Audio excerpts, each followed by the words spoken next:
చంద్రాల sir రాజకీయాలు చిన్నపాటి పద్మవ్యూహాల తీరుంటాయి కదా. అసలు ఆయన వేసిన ప్లాన్లు ఆలోచనలు ఓ రేంజ్లు ఉంటాయి కదా. నిన్నయాలు వేసిన అద్భుత ప్లాన్ల మీద మీకు ఇదివరకే వార్త చూపించినాం కదా. ఇప్పుడు దాని మీదనే లేటెస్ట్ అప్డేట్స్ కూడా ఉన్నాయి. సుషేంద్రి తెలంగాణ అమరవీరుల ఆత్మశాంతి ఆర్కిష్నే ఫుల్ క్లారిటీకి వచ్చిండు.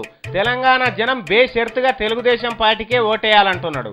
ఎందుకంటే అన్నగారికి నచ్చింది, ఆయన గారు మెచ్చింది చంద్రబాబు కిరాణా దుకాణాన్నే. కాబట్టి తెలంగాణలో ఉన్న బీసీ జనం అంతా నోరు మూసుకొని పోయి ఈవీఎం మీద సైకిల్ గుర్తుకు ఓటేయవలసిందే. అట్లా ఓటేయకపోతే బీసీలంతా ఆర్కిష్నే మనసును గాయపరిచినట్టే.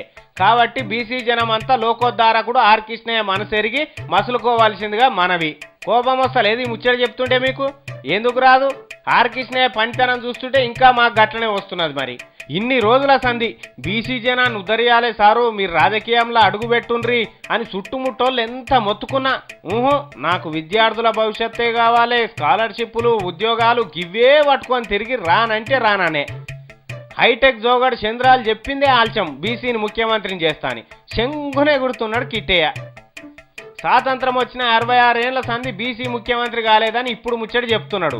నీకు మూడొచ్చినప్పుడు బీసీలంతా నాట్యం చేయాలనా?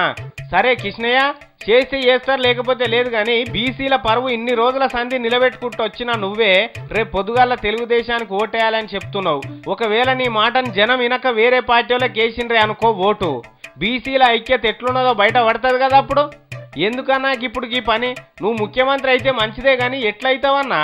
తెలంగాణలో సైకిల్ని పాతింప సమానుడు కూడా కొనకుంటా అయిండు, అంత శిలుం పట్టింది. నువ్వు దాన్ని ఏడ చక్కగా చేస్తావన్నా? చంద్రబాబుకు తెలియదా ఈ ముచ్చట? సాధ్యంగాని ముచ్చట్లకు 1,00,000 సోకుల ముచ్చట్లు చెప్తారే, నువ్వు గదెట్లింటావన్నా? అన్న, నువ్వు ఒక్కసారి నిద్రపోయేటప్పుడు గుండె మీద చేసుకొని ఆలోచన చేయి. పుసుక్కున తెలంగాణలో తెలుగుదేశం పార్టీ గట్టిగుంటే ఇవాళ బీసీలకు ముఖ్యమంత్రి పోస్ట్ ఇస్తా అను అన్న చంద్రబాబు.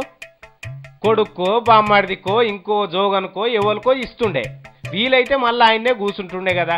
ఎందుకన్నా నువ్వు మోసపోయినట్టే బీసీలను కూడా మొత్తం గంప గుత్తగా మోసం చేసుడు అవసరమా? ఆలోచన చెయ్యి ఒక్క పారి.